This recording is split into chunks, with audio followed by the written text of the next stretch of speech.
Gente, então, bom dia aí para todo mundo. Vamos começar aí mais uma aula aí da disciplina de algoritmos e programação computacional.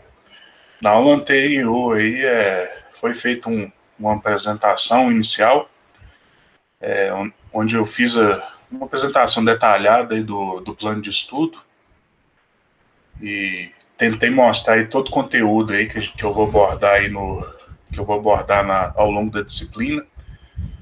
E depois a gente passou para uma parte introdutória, já começamos a trabalhar com conteúdo programático efetivo aí da disciplina. Então mostrei alguns conceitos bem básicos, mas essenciais e importantes para a gente ter um nivelamento aí no princípio do curso. Então mostrei o conceito aí de programação de computadores, de algoritmo. Mostrei também exemplo de algumas linguagens de programação, mostrei características de linguagem de programação. Depois tentei trazer alguns tópicos aí que eu considero e que eu acho importante passar para vocês, porque eu acho que reforça a importância de se saber programar, mas no meu ponto de vista, assim, o principal é que é pura e simplesmente mais uma ferramenta em um dado momento pode ser útil. Às vezes você não vai usar em momento nenhum aí na sua vida. Só vai ser útil só para passar por essa disciplina, para obter posteriormente aí o título aí de engenheiro florestal. Mas quem sabe? Então é mais uma ferramenta aí que a gente pode ter nas mãos e isso pode ser útil. Em dado momento aí pode auxiliar na resolução de problemas. Eu já vou passar aqui para o conteúdo previsto para a aula de hoje. Então, se ontem eu mostrei por que programar, hoje eu vou tentar mostrar por que eu escolhi o Python. Então, vocês já devem saber muito bem que nos períodos anteriores eu apresentei o R.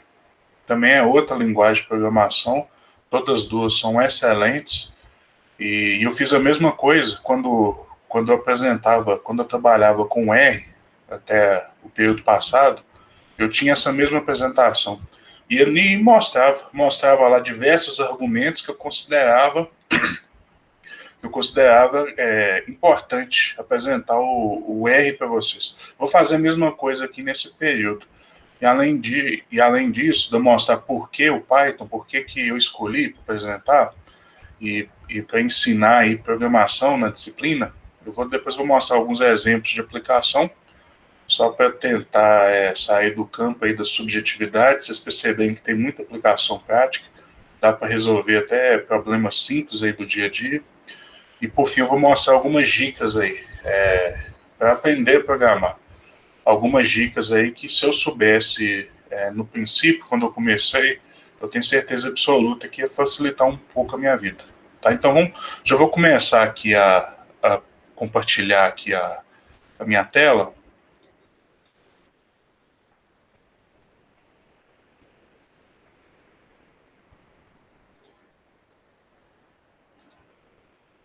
Bom, então aqui nesse slide aqui tem um resumão aqui.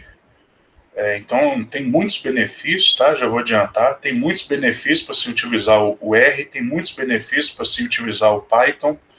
Se eu tivesse ministrando a disciplina com o VBA, eu tenho certeza absoluta que eu ia conseguir também trazer muitos benefícios. E se eu tivesse ministrando a disciplina com Java, com C++, a mesma coisa. O que eu estou querendo dizer com isso? É que, na verdade, às vezes a escolha da linguagem de programação é algo muito pessoal. Isso aí vai depender prioritariamente do interesse, o que você quer trabalhar, o que você vai desenvolver, quais tipos de problema você vai tentar abordar durante a sua carreira acadêmica ou profissional. Então, a escolha da linguagem de programação às vezes é algo muito pessoal, mas eu vou trazer aqui alguns benefícios do Python que fazem com que ele seja um excelente candidato, inclusive para quem está aprendendo a programar. Tá? Então, assim, o Python é interessante porque ele é uma linguagem recomendada desde o iniciante, aquele usuário que está tendo o primeiro contato com a linguagem de programação, até usuários mais avançados, porque o Python serve para resolver problemas extremamente sofisticados. É uma linguagem de programação realmente muito boa. E a minha história com o Python, isso aí deve ter, aqui, agora em 2021 vai fazer 10 anos, que eu já trabalho com Python, a minha história começou por causa de uma necessidade. Eu estava resolvendo alguns tipos de problema lá no geoprocessamento que o R simplesmente não estava conseguindo satisfazer, não estava dando conta. Então tinha uma quantidade muito grande de dados e o R simplesmente não estava dando conta de executar os procedimentos que eu precisava. Então, assim, como muita coisa na minha vida, eu busquei o Python inicialmente por causa da necessidade. Se o R me atendesse, eu ia continuar com o R. Enquanto o Python e o R estiver me atendendo, eu vou continuar com os dois. Claro que às vezes é interessante a gente aprender uma coisa nova, mas eu também tento não ficar inventando muito, tá? Eu sou mais prático aí nesse sentido. Tá me atendendo, então é isso mesmo. Se por um acaso amanhã faltar, eu vou tentar buscar um caminho alternativo. Então, eu comecei a estudar o Python nesse período porque para satisfazer a necessidade. Mas só que depois eu percebi que dava para fazer muita coisa com o Python. Então, muita coisa que eu estava fazendo com R, eu substituí o Python, mas eu nunca deixei de trabalhar com R. Eu ainda trabalho bastante com R ainda. Eu acho que essas duas linguagens são complementares. Cada uma aí tem seus pontos positivos, seus pontos negativos, e eu acho que aprender as duas aí, eu acho que traz um benefício muito grande. Se quiser trabalhar só com uma também, vai conseguir resolver o problema da mesma forma. Quer aprender o R? Entra lá na minha página lá, que tem todo o curso lá. Tem lá as videoaulas, tem lá os exercícios, inclusive tem até a prova que eu apliquei no período passado. No final lá do curso, lá, se quiser saber realmente lá qual que uma medida, né? Uma medida, mesmo que seja superficial aí do tanto que aprendeu, tem inclusive até uma prova lá. Vocês podem tentar fazer. Mas nesse período aqui a gente vai trabalhar com Python. Eu vou tentar passar rapidamente aqui nos benefícios que eu trouxe aqui para tentar mostrar. O primeiro é um dos que mais me chama a atenção. Isso é algo que eu valorizo bastante. É a facilidade de uso. E isso talvez eu acho que é uma das coisas que eu mais valorizo. Porque eu quero simplesmente focar no meu problema e resolver rapidamente. E uma linguagem de programação que me traz esse benefício, você pode ter certeza que ela está lá no topo lá da minha lista lá de prioridades. Porque o que acontece? Às vezes tem algumas linguagens de programação que são mais difíceis de utilizar. E essa dificuldade é quase um consenso, é quase um consenso entre todos os usuários, mas também é difícil definir. Mas que realmente assim, o Python, comparativamente com outras linguagens de programação, ele é fácil de usar, isso aí é um fato, isso é quase um consenso. É claro que eu ficar enumerando aí os motivos por que ela é mais fácil, aí vai se tornar mais difícil. Mas um dos grandes motivos é porque ele já tem muita coisa pronta. Então, raramente você precisa desenvolver alguma coisa do zero. Ele já tem muita coisa pronta, disponível e prontinho para você usar. Você só tem que chegar lá e saber lá usar a função. E saber como que coleta lá os resultados, porque ele já tem muita coisa pronta. Você não precisa desenvolver quase nada do zero. A não ser aquele procedimento assim, bem específico lá, que é do seu interesse. Então, no meu ponto de vista, aí tem gente que é muito aficionado com eficiência computacional. Eu acredito que esse não seja o principal motivo de escolha de uma linguagem de programação, a não ser que eu esteja desenvolvendo algoritmos lá para o iFood, que eu tenho que minimizar rotas, e eu preciso fazer isso com quantidade de usuários absurdamente grande, aí eu já começo a me preocupar com a eficiência. Mas no primeiro momento eu quero resolver o problema, eu quero que o problema passa na minha frente e eu chego de voadora nele e já resolvo ele rapidamente para não partir para o próximo. E eu valorizo bastante essa facilidade de uso. Aqui tem um exemplo aqui, ó. Deixa eu colocar aqui a caneta. Aqui tem um exemplo, aqui uma operação matemática básica, só para mostrar aqui a diferença entre o Python e outra linguagem de programação. A solução no Java seria algo semelhante também, mas aqui eu tenho uma operação matemática básica. O que é isso aqui? Eu tenho um vetor. Eu tenho um vetor aqui com 1, 2, 3, 4, 5, 6, 7, 8. Eu tenho um vetor com 8 elementos e tem uma constante aqui, um valor constante igual a 3. O que eu quero fazer aqui?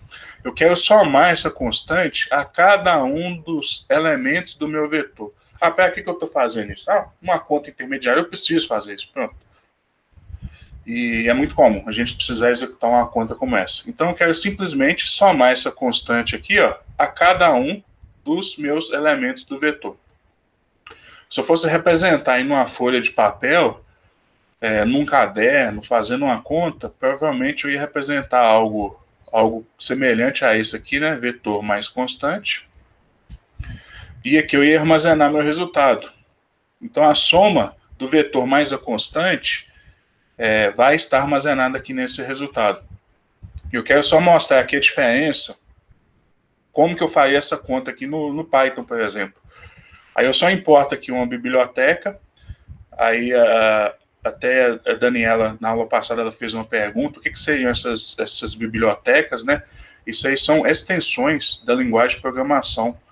Então, às vezes, é um conjunto de ferramentas que não tem implementado na versão original da linguagem de programação, e eu posso estender as funcionalidades dessa linguagem implementando esses procedimentos na biblioteca. Quero usar esses procedimentos? Eu vou lá e importo essa biblioteca.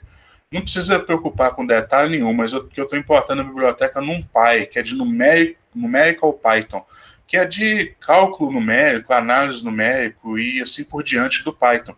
Então aqui olha só que diferença, eu só armazenei o vetor aqui com um array, isso aqui é uma matriz de n dimensões, nesse caso aqui uma dimensão só.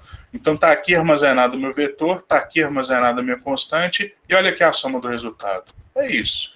O que eu quero chamar a atenção é que a linguagem de programação, a forma de trabalhar é muito semelhante, como se você estivesse trabalhando de forma natural numa folha de papel. É muito comum com a forma de trabalho do ser humano natural. Naturalmente, o ser humano já executa uma conta como essa. Então, o que eu queria chamar a atenção é que é muito semelhante. Aqui, como eu faria, né? Como eu representaria isso aí num papel, por exemplo, e como é na linguagem de programação. Tá aqui, é praticamente a mesma coisa. Vocês podem observar isso. Se eu executar isso aqui no Python, vai funcionar perfeitamente, ele vai me dar o resultado. Mas se eu for fazer isso aqui no C++, olha só aqui que interessante. Primeiro, aqui eu tenho que definir quantos elementos que eu tenho nesse vetor. No Python eu já não preciso. Automaticamente ele já computa isso aí para mim. A partir dos dados que eu forneço, eu não preciso definir previamente quantos elementos que vai ter esse vetor. Aqui eu estou armazenando a minha constante. Olha só, o tempo todo eu tenho que falar qual que é o tipo desse objeto. Aqui é um tipo inteiro. Pode ser um tipo fracionário, numérico, né? Ou seja, que tem casa decimal. Esse não tem casa decimal. Então tem que ficar definindo tudo isso aqui, ó. Eu tenho que definir o resultado previamente, e aqui eu tenho o bom e velho loop. Esse aqui é o loop. É um processo de repetição. Então aqui ele vai repetir soma por soma. Então no primeiro momento aqui, ele vai somar 1 com 3, depois ele vai somar 2 com 3, depois ele vai somar 3 com 3, depois ele vai somar 4 com 3, 5 com 3, 6 com 3, 20 com 3 e 15 com 3. Então ele vai somar cada um desses elementos em um loop. Mas o Python não faz isso? Ele faz, mas só que ele faz esse procedimento de forma implícita, internamente, você nem percebe isso. Então olha só a economia de código. Aqui eu tenho 4 códigos aqui, ó, 3 linhas de código, se eu desconsiderar aqui a importação. Olha só aqui a quantidade aqui de linhas de código que eu tenho no C++. E além disso, eu tenho que criar um processo de repetição de forma explícita, um loop de forma explícita. Isso aqui a gente vai ver na disciplina, a gente vai ter algumas aulas para criar processos repetitivos também. Porque em determinado momento, a gente vai ter que criar isso aí. Para muita coisa, a gente nem precisa trabalhar com um loop explícito, com um processo de repetição explícito, porque a linguagem de programação ele já tem facilidades para simplificar a vida do programador. O que vocês acham mais simples, gente? O Python aqui, ó, essa alternativa 1 ou essa alternativa 2? Eu acho que isso deve ser um consenso, que essa alternativa 1 ela é muito mais simples. E você pega aqui o C++ é dessa forma, o C é dessa forma, o Java é muito semelhante com isso aqui também, tá? Então, o Python aí tem algumas funcionalidades que facilitam a vida do programador. Isso é uma coisa que a gente tem que apreciar bastante, porque a gente quer resolver problema, a gente não quer ficar perdendo tempo lá, desenvolvendo código lá com a linguagem de programação, porque a gente provavelmente tem outras atribuições também. Quantidade de extensões que são aquelas bibliotecas, aqueles pacotes. Então, assim, tem aquela estrutura principal que é a linguagem de programação. Ali tem muita coisa que já vem instalado, assim, por padrão, que já existe, que já faz parte ali da definição da linguagem de programação. Então já tem muita coisa disponível. E o Python, gente, ele é provavelmente uma das linguagens de programação que tem uma maior quantidade de extensões, de funcionalidades adicionais disponíveis. E tudo grátis, sem custo, livre, e costuma ser a maioria de código aberto, que você pode ir lá ainda ver o que está sendo executado lá por trás. Então aqui eu trouxe aqui, eu tenho a linguagem de programação aqui, o Python aqui na base, e eu tenho aqui algumas bibliotecas, eu trouxe algumas bibliotecas que praticamente dá para fazer, dá para fazer chover. Então, assim, com essas poucas bibliotecas aqui, ó, dá para se resolver praticamente qualquer problema que aparece na sua frente, viu, gente? Isso aqui é um fato. Então, aqui, ó, eu tenho Python na base, aí eu tenho aqui essas bibliotecas aqui, o NumPy, que é numérico Python. Aqui eu tenho o SPy, que é o Scientific Python. Aqui tem mais um conjunto aí de ferramentas de análise. Eu tenho o Pandas. O Pandas tem um conceito de data frame, que isso aí foi copiado, inclusive, do próprio R, que é uma forma de representação de dados, como se fosse a planilha do Excel. O Pandas, então, é fantástico, tem uma quantidade muito grande de funcionalidades. Eu tenho aqui essa biblioteca aqui, ó. Eu tenho essa biblioteca para fazer plotagem de gráfico. O Python também, assim como o R, ele é muito usado para fazer gráfico profissional, para colocar lá na edição final de livros, de artigos. Então ele é capaz de gerar figuras, imagens, assim, com qualidade muito grande. Então nós temos a Matplotlib aí, que é a biblioteca padrão do Python aí, para executar, para criar gráficos. Nós temos aqui essa biblioteca que eu uso muito aqui, ó, que é o Kit aqui, ó, que é o Científico Kit, é um kit científico de processamento de imagem. Nós temos isso aqui que eu uso bastante. Tem esse outro aqui, ó, que é esse kit aqui, Learn, que é o kit científico de aprendizagem de máquina, que é uma biblioteca muito boa também. E assim, a grande vantagem para trabalhar assim, com esses processos de análise do Python, aí em comparação com o R, o R também, provavelmente o R também tem bibliotecas tão boas, algumas até melhores que o Python, mas só que o benefício que eu vejo no Python, que, por exemplo, assim, a biblioteca virou assim como se fosse uma versão oficial e versão principal para executar aquele tipo de procedimento. E isso é importante porque no R, às vezes você não tem essa biblioteca padrão. Eu preciso trabalhar com processamento de imagem. Às vezes você não tem essa biblioteca padrão. Aí você fica meio perdido. Qual que eu uso? Qual que eu não uso? Eu uso essa? Será que eu uso essa? No Python não. Quer trabalhar com processamento de imagem? Você usa essa aqui, ó. É o kit de processamento de imagem. Você usa essa aqui, ó. E isso é um benefício porque a maioria dos usuários do Python vai usar ela. Então, tem uma quantidade de usuários muito grande. Ela é muito popular e tem muita gente investindo na melhoria dela ao longo do tempo.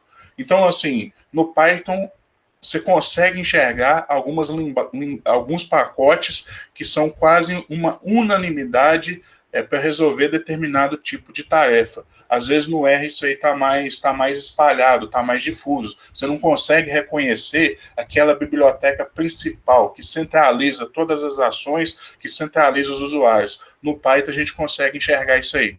São essas bibliotecas aqui. Então, no dia a dia de trabalho, eu uso muita coisa que já tem no Python, utilizo essas bibliotecas aí também, utilizo algumas outras, mas se conhecer basicamente essas aí, ó, a gente consegue fazer praticamente qualquer coisa aí no Python, viu, gente? Essas bibliotecas aí são fantásticas.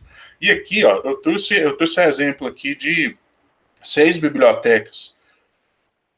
Se no R a gente tem lá umas 4.000, 5.000 bibliotecas disponíveis, no Python a gente deve ter umas 100.000. Então, assim, tem biblioteca para fazer praticamente tudo, vocês podem ter certeza. Questão do compartilhamento, isso aqui eu faço analogia com software de aponte-clique. O que é um software de aponte-clique? É que eu preciso de determinada coisa, eu vou lá e vou clicando. Por exemplo, o Windows. O Windows é um software de aponte-clique. Eu quero ir lá abrir um Word. Aí eu vou no menu iniciar, depois vou lá e clico no Word.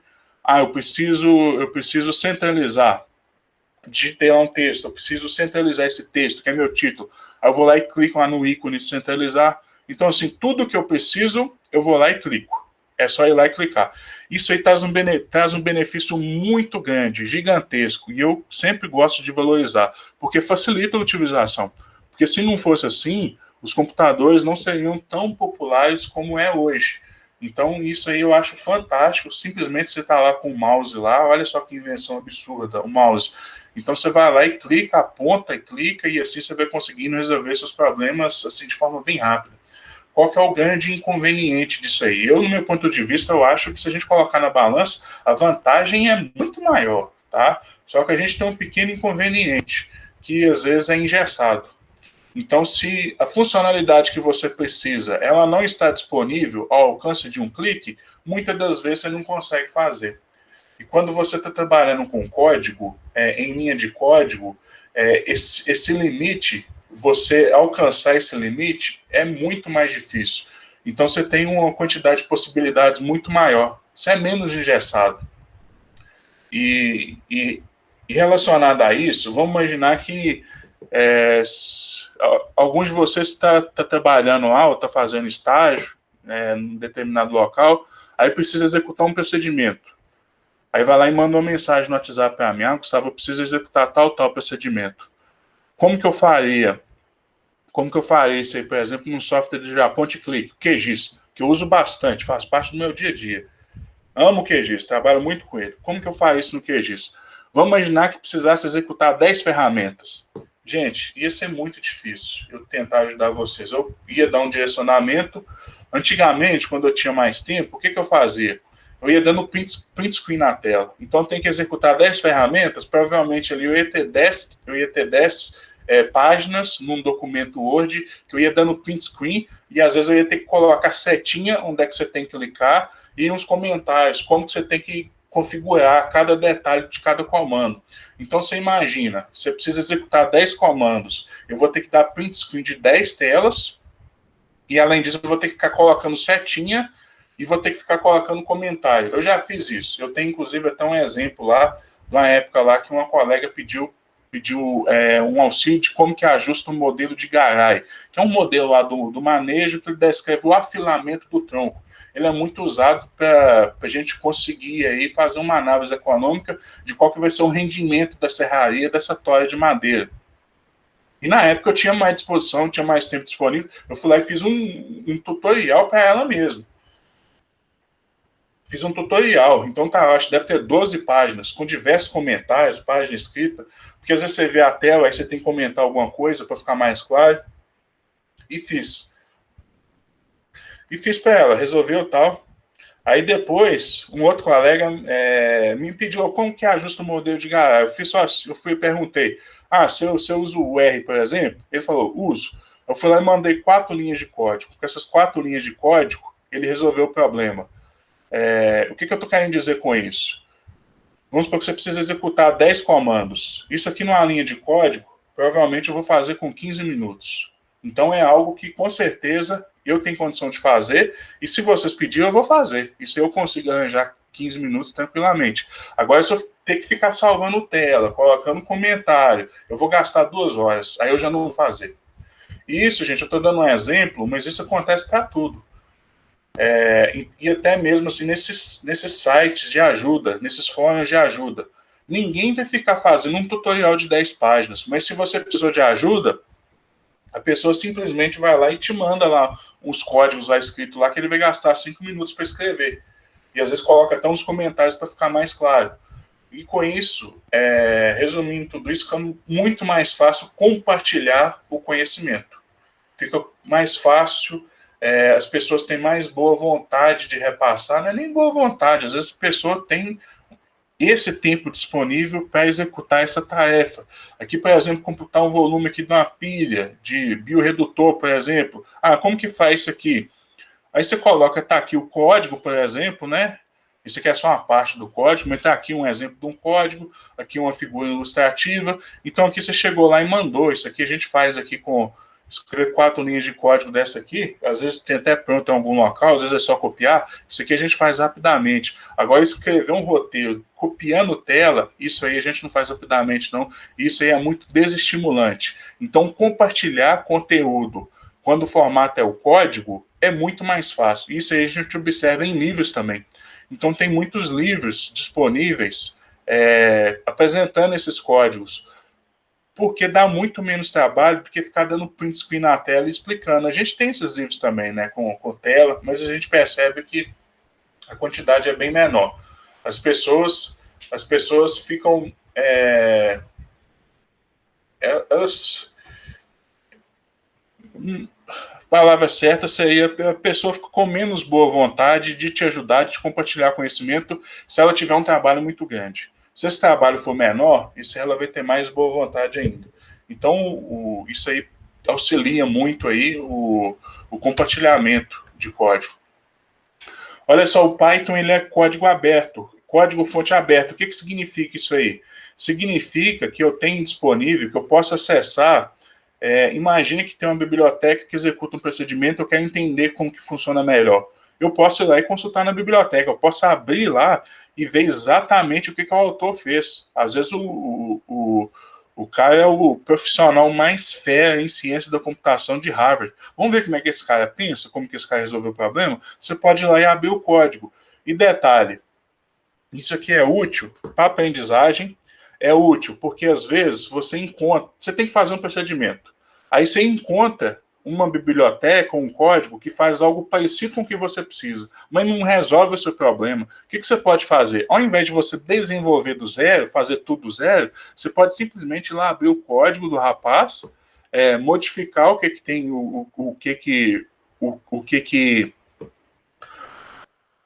modificar simplesmente o que você necessita e resolver seu problema. E você pode fazer isso. A maioria das licenças de código-fonte aberto permite essa modificação, permite modificar o código das pessoas, permite você acessar e modificar. Aí vai depender da licença. E um detalhe, a grande vantagem do Python em relação ao R, que a maioria das licenças do Python, ela é muito menos restritiva do que do R. O R, todos os pacotes são código aberto também, e são livres, mas só que tem algumas restrições. Você não pode usar, por exemplo, esse código em um software comercial. Você está desenvolvendo um código, você está desenvolvendo um software, e você precisa lá de determinada parte do código para adicionar no seu software. Se você for vender esse software, ou se você não for disponibilizar o código, você não pode usar o do R, porque a licença dele é mais restritiva. Então, tem o do Python, não. A maioria das bibliotecas do Python, você pode ir lá, usar, observar, modificar, colocar dentro do seu software, fechar esse código. Não estou falando assim que eu sou a favor disso, ou que sou a favor. Mas às vezes a empresa precisa esconder determinada parte do código, porque ela tem uma patente, e isso é estrategicamente essencial para o negócio, isso às vezes precisa acontecer. O código, determinada parte do código tem que ser fechada. Isso aí todas as empresas fazem isso. Mesmo as empresas aí que desenvolvem software livre. Tem determinados procedimentos lá que às vezes é código fechado. Você não pode ter acesso, porque aquilo justamente é o diferencial da empresa. Acontece. E a maioria das bibliotecas do Python você pode usar livremente, você pode usar no seu software, você pode criar novos procedimentos a partir da biblioteca e depois vender essa biblioteca. O R, assim, por questão de licença, se você for levar o pé da letra, se você desenvolveu um procedimento usando bibliotecas do R, de acordo com a licença, você tem que tornar esse código aberto também. Então, você tem que disponibilizar para a pessoa. Então, mas isso aí impede o trabalho do R, de quem desenvolve código? Não. Porque, às vezes, a pessoa ele não vende o código em si, porque o código é aberto. Ele vende as horas de serviço dele. Demorou X horas para fazer esse serviço e tal, aí ele vai lá e calcula, computa e consegue ter uma rentabilidade da mesma forma. Aqui eu só estou trazendo esse exemplo. Esse exemplo aqui foi esses dias mesmo. Isso aqui é um equipamento até do professor Derbal, é um radar para detectar raiz. Aqui só para mostrar aqui umas raízes aqui sendo detectadas aqui, ó. São do projeto do professor Derbal, da CEMIG. que ele está trabalhando lá com algumas metodologias para identificar a árvore de risco. Uma delas é usar esse radar terrestre para detectar e fazer uma avaliação da qualidade das raízes, que é um componente essencial aí na avaliação da árvore, né, e considerar se essa árvore é de risco ou não. Aí o equipamento, ele gera esse raio, ele gera esse maldito desse arquivo DZT aqui, ó. Esse arquivo DZT, até por ser algo muito específico, não tem praticamente nada, nenhum software, a não ser da própria empresa, que abre esse raio desse arquivo. É um software, é um arquivo binário, ou seja, em linguagem de máquina, e a gente não consegue ler o que tem nesse arquivo. Só dava para ser usado no software da empresa. Só que o software da empresa é muito limitado. Você tem restrição de licença e você tem restrição até de alguns procedimentos. Vamos tentar abrir isso aí, a caixa preta disso aí, para a gente entender melhor como que funcionam esses dados. E assim, não consegui encontrar nenhuma biblioteca que resolvesse o meu problema. Aí encontrei essa biblioteca aqui, ó, Read GSSI, que ela serve justamente para abrir esses arquivos DZT. Só que rodei, aí para minha frustração, ele não abriu. Manifestou um erro lá e simplesmente não abriu. Ou seja, ele não funcionou para os dados desse radar. Não funcionou, simplesmente não funcionou. Tentei mexer, eu acho, tudo quanto é jeito, configurar tudo quanto é jeito, simplesmente não funcionou. Aí eu falei assim, não funcionou? O que eu fiz? Eu fui lá e entrei lá no GitHub, olhei o código do cara e fui simplesmente lá destrinchando. Aí, a partir do código desse cara, eu peguei aquela parte essencial e fui lá e criei meu próprio leitor de arquivo DZT, baseando no código desse rapaz. E a gente pode fazer isso. Isso aqui, de acordo com a licença ao qual esse código aqui está exposto, eu posso fazer isso. Então, agora eu consigo, a partir, então, assim, eu não fazia a mínima ideia como que abriu o arquivo, a partir do documento do cara, eu fui lá e, aqui, ó, 419 linhas, ó. A partir dessas 419 linhas, eu fui lá e identifiquei a parte mesmo que fazia a leitura e fui lá e peguei para mim. E a partir disso aí, a gente conseguiu abrir o arquivo aí de forma independente de qualquer software. E eu só consegui fazer isso por causa disso aqui, ó. Código-fonte aberto, tá? Por que o Python? Aqui é aprendizagem. E aqui fazendo um comparativo entre o Python e softwares de aponte e clique, aquele que eu expliquei anteriormente. Você vai com o mouse, clica aqui, você vai com outro mouse, clica aqui. Então, aqui, ó, isso aqui é no eixo X aqui nós temos o tempo, e no eixo Y aqui nós temos os problemas resolvidos. Eu queria chamar a atenção aqui, ó, nesse tempo aqui inicial, ó. Observe, gente, que com pouco tempo, e com X tempo aqui, ó, eu consigo resolver uma quantidade relativamente grande de problemas com o software de clique. E o Python, por exemplo, eu não consigo resolver muito, ó. Então, eu investi aqui um tempo razoável aqui, ó. Com o software de clique eu já consegui fazer bastante coisa. Com o Python eu não consegui fazer tanta coisa assim, não. Porque ele é mais difícil mesmo de aprender, é código, você tem que digitar código.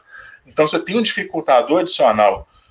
Mas com o passar do tempo, esses softwares de clique, geralmente eles são engessados. Você consegue fazer aquilo ali que está sendo proposto, mas fora aquilo ali, você não consegue fazer mais nada. Assim, tem muitos softwares de cliques, como por exemplo o Word, que você faz tudo, você não precisa mais nada do que aquilo. Excel, dá para você fazer muita coisa, às vezes você não precisa mais nada do que aquilo. QGIS, dá para você fazer muita coisa, você não precisa mais nada fazer mais nada do que aquilo. Mas observe que você tem aqui uma barreira. Chega determinado tempo que você investe, você pode investir o tempo que for, que você não consegue superar essa barreira aqui, ó. Você não consegue resolver mais problemas que isso. Agora, com a linguagem de programação, como um Python, isso aqui é uma curva exponencial. Quanto mais você investe tempo, mais você é capaz de resolver problemas. Isso aqui é exponencial, tá, gente? Isso aqui vai depender só da sua necessidade, eu acho que é o principal, do seu empenho, da sua vontade, mas no final das contas aí a capacidade de resolução de problemas, ela é ilimitada. Então você pode resolver qualquer coisa, tá? Escuta o que eu estou falando, você pode resolver qualquer coisa. Só que às vezes, o que acontece? Às vezes você não tem tempo necessário para isso, e às vezes você ainda não tem um conhecimento técnico para isso. Mas na verdade é praticamente ilimitado. Suporte técnico, isso aqui é uma coisa que às vezes é um problema com relação à linguagem de programação, principalmente essas livres. Você tem algumas linguagens de programação que são proprietárias, como, por exemplo, o C Sharp. O C Sharp é uma linguagem de programação da Microsoft. Então, você adquire lá, você adquire lá as licenças de uso, e se acontecer algum problema, você manda lá, ô senhor Microsoft, não está funcionando isso aqui não. Aí o senhor Microsoft vai ter que ir lá e responder para você. O Python, por exemplo, não existe essa pessoa. Então, quando você instala, você até clica lá que, assim, a linguagem de programação é essa e ela não se responsabiliza com o que você vai fazer com ela e nem se responsabiliza com erros. Assim, ela é testada por muitos usuários, mas erros acontecem, tá, gente? Pode acontecer. Mesmo com uma linguagem de programação matura, que já tem muito tempo no mercado, então erros podem acontecer. Então, essa é, assim, é um questionamento muito importante com relação ao Python, com relação ao R, com relação ao C++, porque não existe assim, um suporte técnico oficial. Não existe. Então, se acontecer algum problema, não existe aquela pessoa que você vai poder responsabilizar, que você vai poder mandar um e-mail, que você vai telefonar 5 horas da manhã para ele resolver seu problema. Mas só que tem uma coisa que é muito interessante, é a comunidade de usuários. Então, assim, essas linguagens de programação, elas tendem a ter uma comunidade de usuários muito proativos e que querem mesmo assim contribuir com o auxílio e com o desenvolvimento de outras pessoas. E isso aí tem um caráter, isso aí tem um caráter,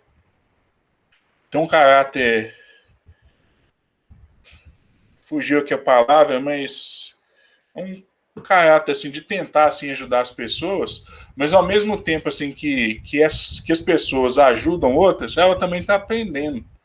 Então isso aí, e detalhe, ela também de certa forma ela está projetando o seu nome.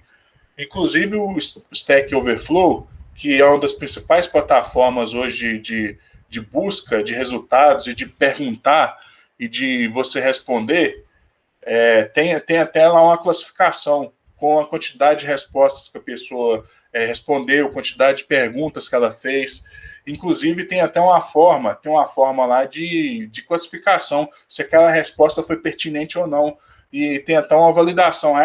De todas as respostas, essa aqui é que foi validada como melhor. Então, isso aí muitas pessoas que respondem o Stack Overflow, por exemplo, eles conseguem se projetar e às vezes até conseguir emprego com relação a isso. Então você pode se beneficiar muito, além de você ajudar as pessoas, você pode se beneficiar muito pessoalmente, profissionalmente com o auxílio dessas pessoas.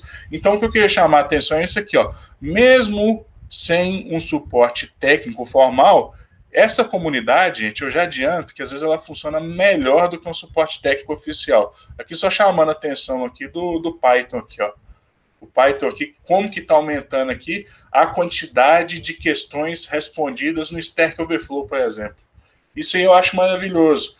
Antes, quando eu apresentava o R, eu mostrava até uns exemplos das perguntas que eu fazia no começo, numa lista de discussão que se chamava RBR aqui do Brasil.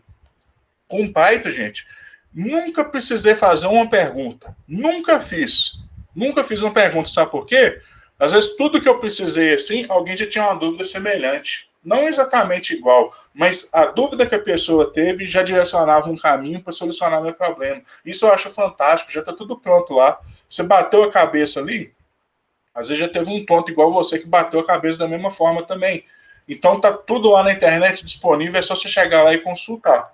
E aquilo ali pode te dar um bom direcionamento lá para responder a questão que você tem no momento. Então não existe um suporte técnico oficial, mas existe um suporte colaborativo entre os usuários, que às vezes funciona até melhor do que um suporte técnico. Porque o suporte técnico, às vezes você tem 5 pessoas. Aqui você tem 1 milhão de usuários, entendeu? Então você tem uma quantidade muito grande de pessoas aí que pode te ajudar.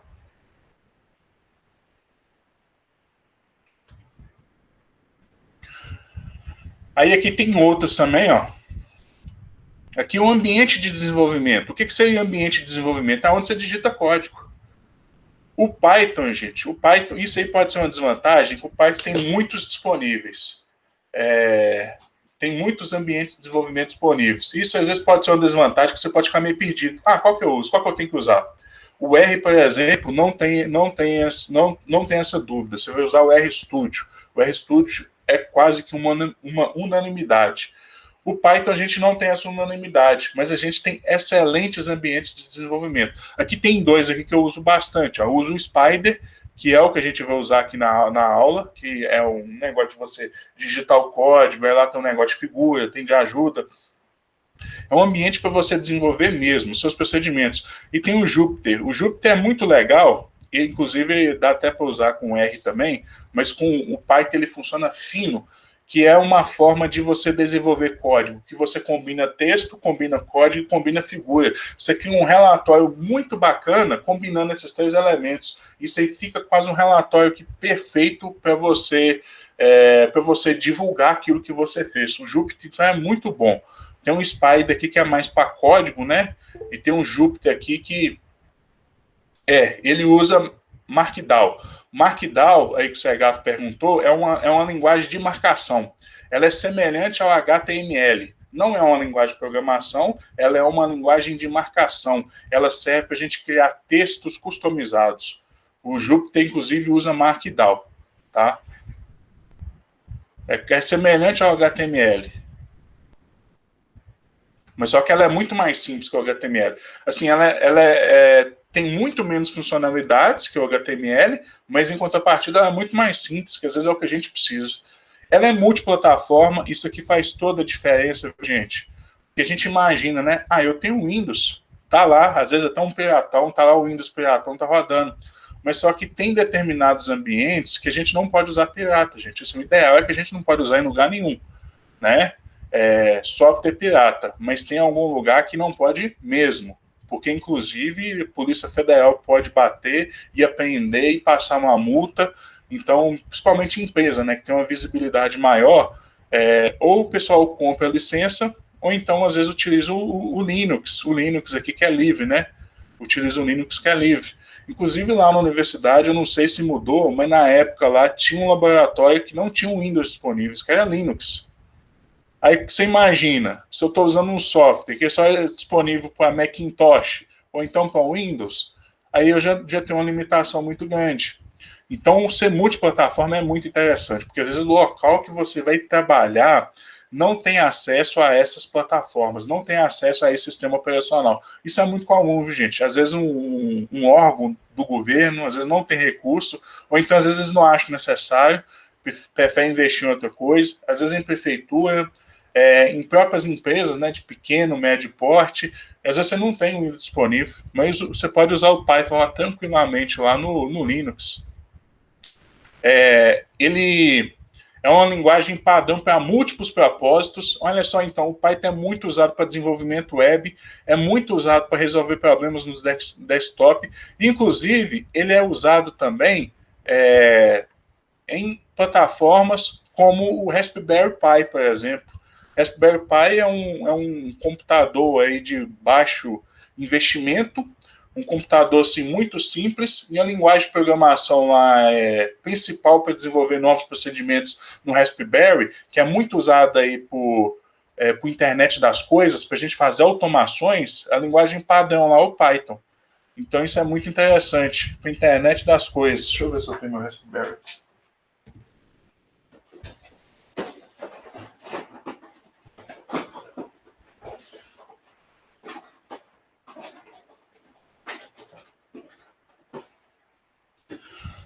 Tá aqui meu Raspberry aqui, ó.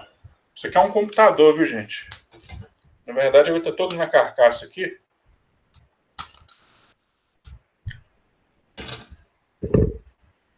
Tá aqui, ó, meu Raspberry. Raspberry Pi. Isso aqui, na verdade, é um computador. Ele tem todos os componentes essenciais aí para ser considerado um computador. Só que o grande benefício é que você precisa de um baixo investimento para comprar uma placa como essa aqui. E a linguagem, ele tem um sistema operacional lá todo bonitinho, mas se você quer desenvolver, você quer fazer automações para a internet das coisas, o Python é a linguagem de padrão, é a linguagem padrão para executar esses procedimentos. Nós temos aqui, ó, olha só, nós temos o pipe aqui, ó.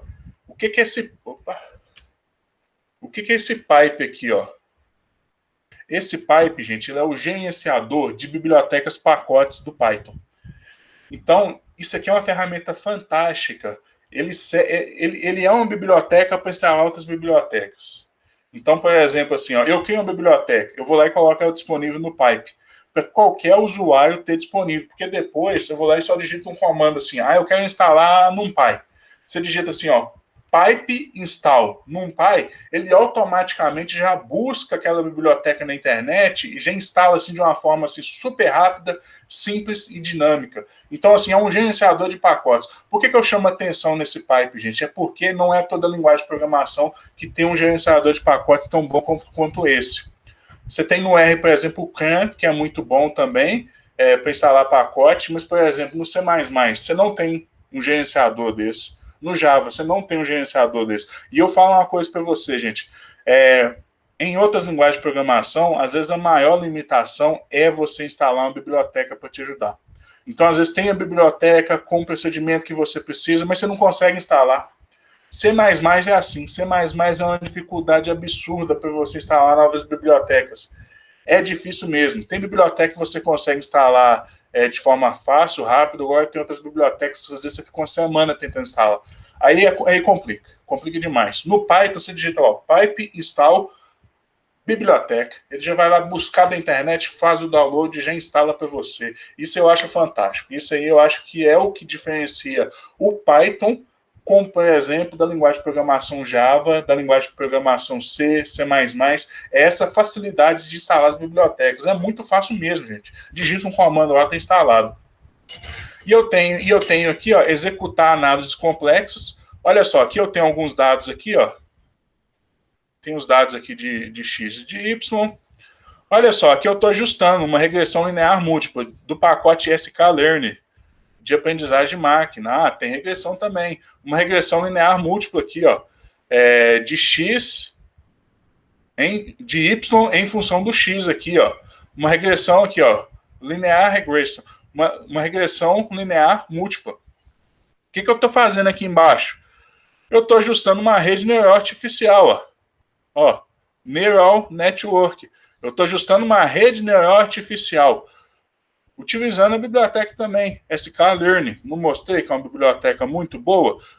Gente, olha só qual que é a diferença de complexidade disso aqui. Aqui eu estou ajustando algo que é simples, que é algo que beira o trivial, que a gente consegue fazer até na mão. Se a gente tiver tempo para fazer as contas, a gente executa esse procedimento na mão com algumas operações básicas matriciais, e aqui eu estou executando, aqui eu estou rodando uma rede neural artificial, e a única diferença é que aqui eu estou especificando um número de neurônios na camada oculta com 5, e aqui só um inicializador aleatório. Aqui, isso aqui, na verdade, não é nem tão necessário. Aqui a diferença principal é que eu estou especificando o número de neurônios da camada oculta da minha rede neural artificial. Então, só chamando a atenção, procedimento simples, procedimento extremamente complexo, sofisticado, com uma temática robusta e sofisticada por trás, mas o comando é praticamente o mesmo. Vocês conseguem enxergar isso? O que muda é basicamente o nome. Então, eu consigo executar procedimentos complexos da mesma maneira que eu executo procedimentos simples, e isso aí eu acho fantástico, gente, tá? Esse é um benefício muito grande aí do Python. R também é dessa mesma maneira. Então, eu executo procedimentos complexos da mesma forma que eu executo procedimentos simples, e às vezes às vezes eu nem preciso saber muitos detalhes técnicos de uma rede neural artificial. Eu tenho que ter um conhecimento básico só para não fazer nenhuma bobagem. Mas como que a rede neural funciona, como que a estratégia de backpropagation utiliza lá para minimizar os erros e altera os pesos. Eu não preciso saber disso, que eu tenho isso aí na função. Está lá na função ali, ó, da rede neural ali, que ela já ajusta para mim.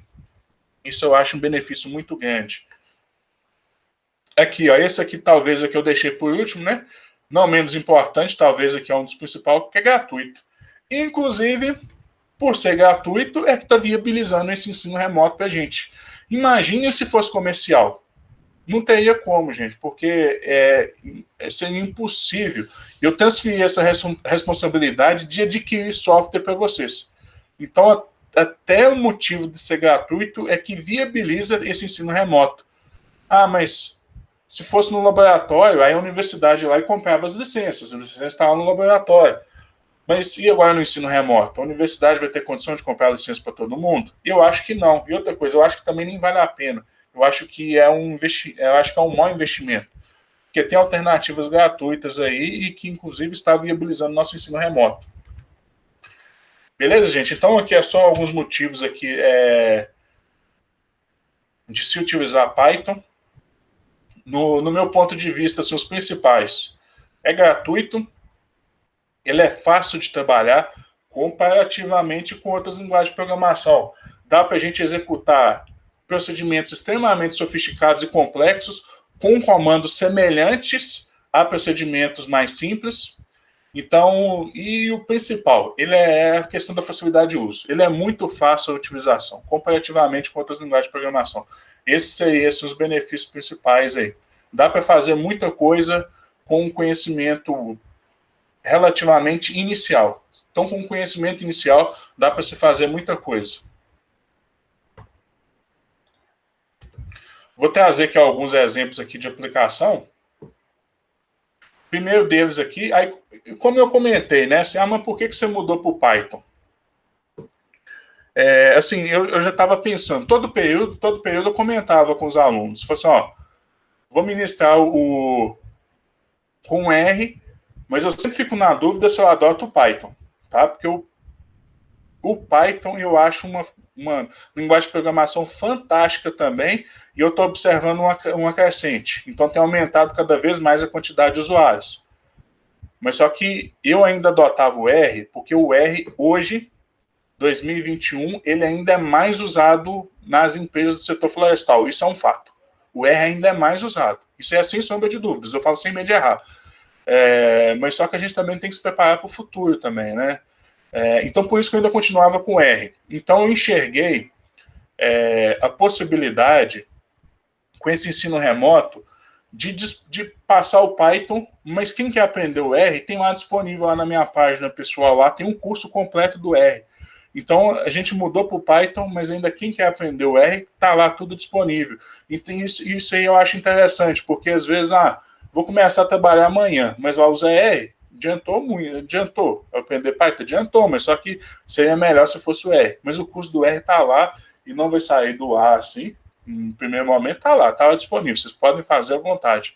Então está lá disponível do R e agora aqui ensinar o Python. O do Python depois, posteriormente, vai estar disponível também. Quem quiser aprender R, quem quiser aprender Python, os conceitos essenciais básicos, vai estar lá disponível. E também eu fiz uma revisão, assim, vou começar a mostrar aqui os exemplos de aplicação, que eu fiz uma conta, aí estava lá, no período passado, dos 10 exemplos de aplicação que eu tinha apresentado, 7 era no Python, 2 no R e 1 no Java. Então foi assim, mas isso aí tá beirando um pouco a incoerência. Se eu estou mostrando aqui que tem uma quantidade maior de aplicação no Python, por que eu continuo no R? Eu continuava porque ainda era mais usado, mas agora então tem o Python aí disponível aí para a gente trabalhar também. Inclusive até colegas de vocês que descobriu, né? Que descobriu que aqui o Segato perguntou aqui, ó, mas os executados no Python poderiam ter sido feitos no R e vice-versa? Depende. A maioria sim. A maioria sim. Para não falar todos. Todos assim dá para fazer. Só que às vezes determinado procedimento dá um pouquinho mais de trabalho numa linguagem de programação e determinado procedimento dá um pouquinho menos trabalho. Mas assim, dá para fazer as duas, dá para fazer praticamente tudo. Tá? O que muda assim, é que às vezes determinada coisa é mais fácil, em uma. Inclusive até colega de vocês que fizeram no período passado pediu para acompanhar as aulas porque tem interesse no Python também. Começar aí com o índice de uso e manejo. Vamos fazer um intervalinho de 5 minutinhos? Pode ser? Bom, pessoal, então retornando aí, né? mostrar aqui agora alguns exemplos de aplicação. Começar com o cálculo do índice de uso e manejo. Já ouviu falar? O índice de uso e manejo, ele é uma medida quantitativa e tenta identificar quais locais que estão utilizando intensidade de cultivo superior à capacidade produtiva do solo. Esses locais, resumindo, esse local que está utilizando capacidade superior ao que o solo suporta, provavelmente ele tem um alto risco aí de impactar de forma negativa aquele local, de causar impactos ambientais. Então imagina que você tem um suporte, né, que aquele local suporta. Aí você começa a implantar procedimentos que superam aquela capacidade de suporte, então provavelmente você vai ter problema mais cedo ou mais tarde. E assim, gente, o que a gente tem sempre que ter em mente é que nós não temos recursos, nem assim, nem técnico, nem financeiro, nem econômico, nem tempo de consertar tudo que precisa, de recuperar tudo que é necessário. Então a gente sempre tem que buscar algumas alternativas para identificar o que é prioritário, o que é mais importante.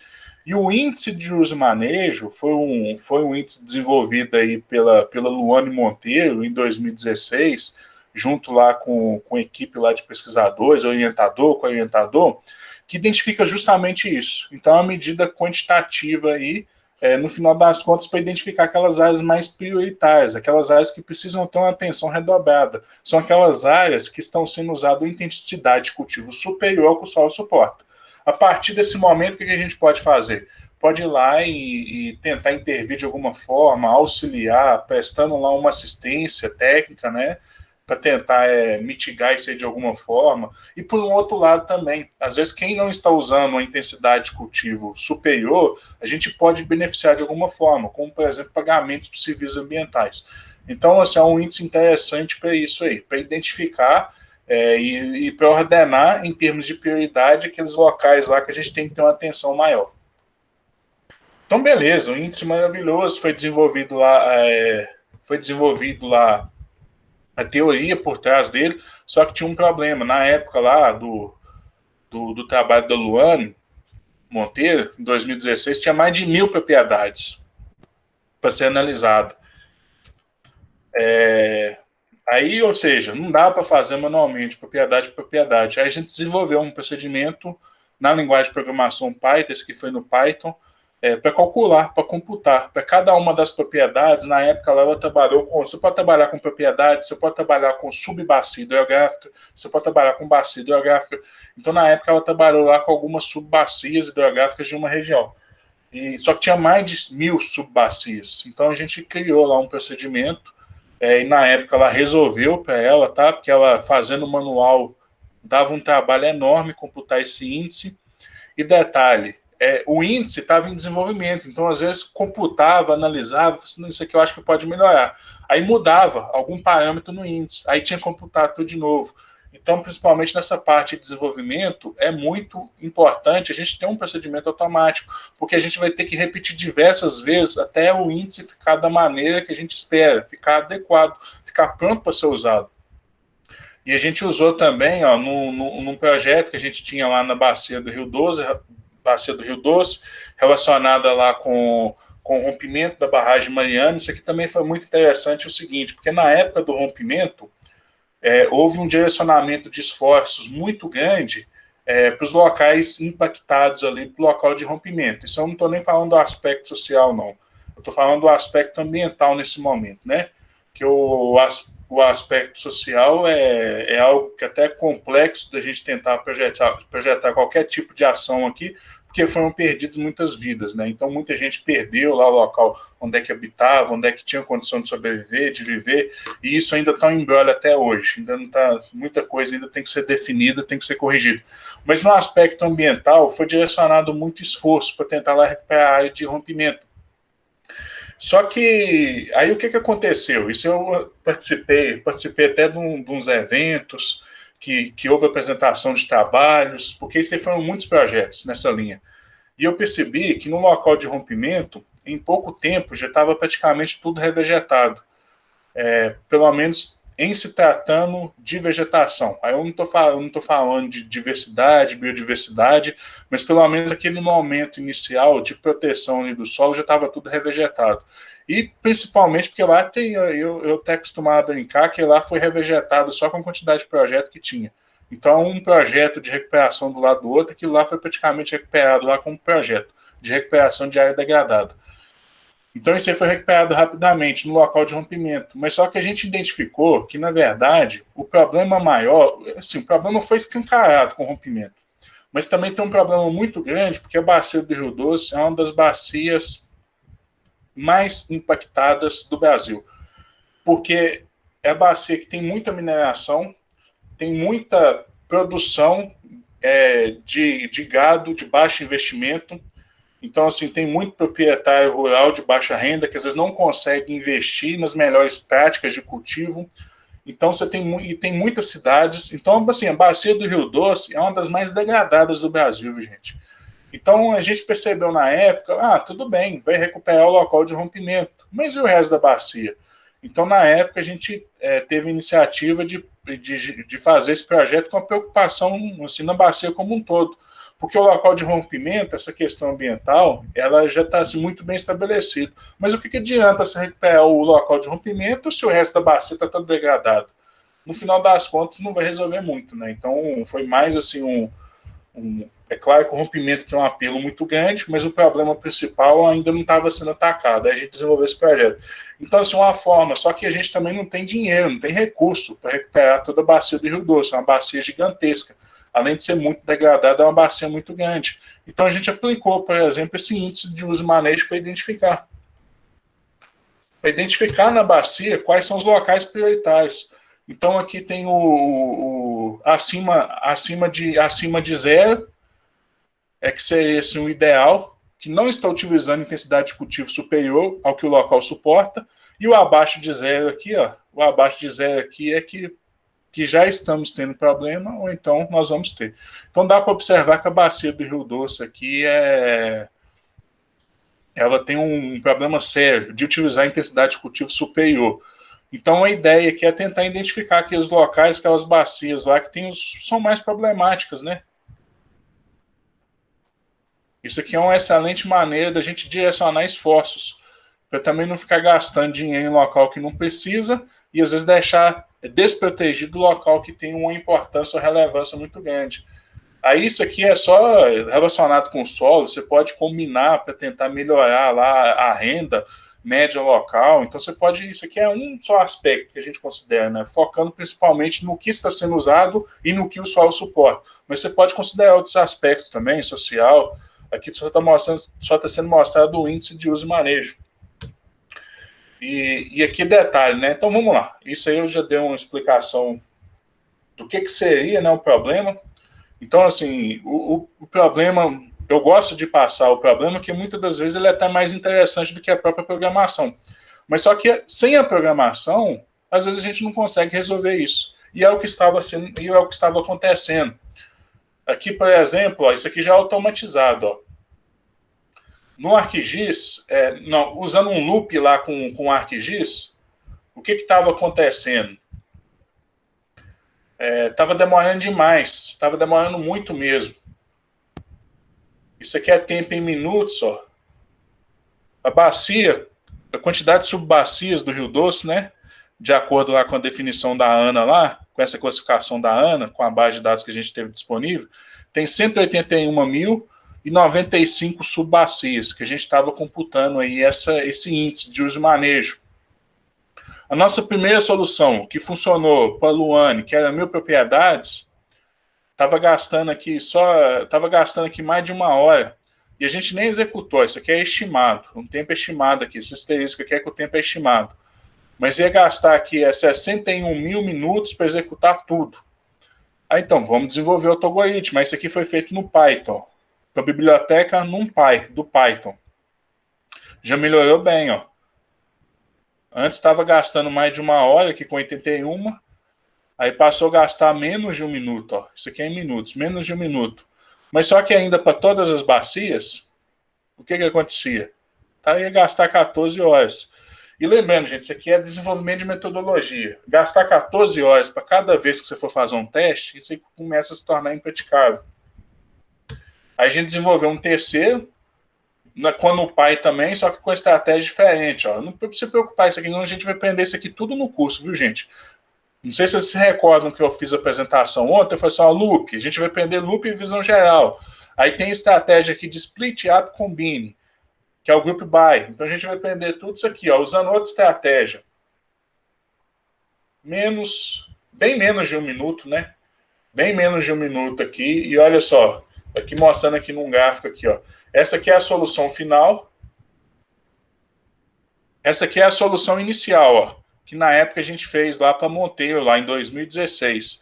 Aí depois a gente fez uma aperfeiçoada para o projeto do Rio Doce. Ainda não estava bom, temos que melhorar. Aí a gente fez isso aqui, ó, gastando menos de 10 segundos. Isso aí é importante, assim, do meu ponto de vista. A automação foi a principal, foi o principal investimento, e depois a gente reduzir o tempo aí de acordo com a necessidade, sem ficar querendo inventar muito, porque às vezes no primeiro momento funcionou, então pronto, é isso mesmo. Mas aqui então a gente foi desenvolvendo e tudo utilizando aqui essa biblioteca aqui, ó, NumPy aqui do Python, dando uma surra gigantesca lá numa ferramenta lá do ArcGIS.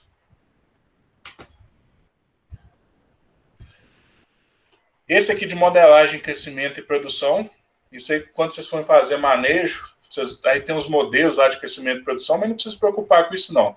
Mas a gente tentar estimar o crescimento e produção é muito importante, porque isso aí é a base de todo planejamento de qualquer empresa. A empresa que não sabe o quanto que ela vai produzir, simplesmente ela não tem planejamento de nada. Então essa parte de identificar o quanto que está crescendo, o quanto que vai crescer, o quanto que eu tenho, o quanto que vai ter, é muito importante. E é muito comum usar esse modelinho aqui, ó. Modelo de clutter. Quem já fez manejo vai conhecer esse modelo de clutter.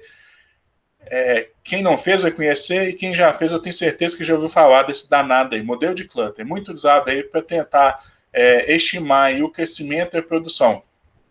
Aí aqui um problema que a gente trabalhou aí para a empresa aí, que ela tinha mais de 300 extratos, então eu tinha que ajustar um modelo de clutter para cada extrato, e o tempo assim, era curtíssimo, estava precisando para ontem. A gente implementou isso aí, 320 extratos no total, né? Então aqui tem diversos arquivos aqui, ó, 16 arquivos, cada arquivo desse tinha uns 20 extratos, então a gente tinha uns 320 extratos no total.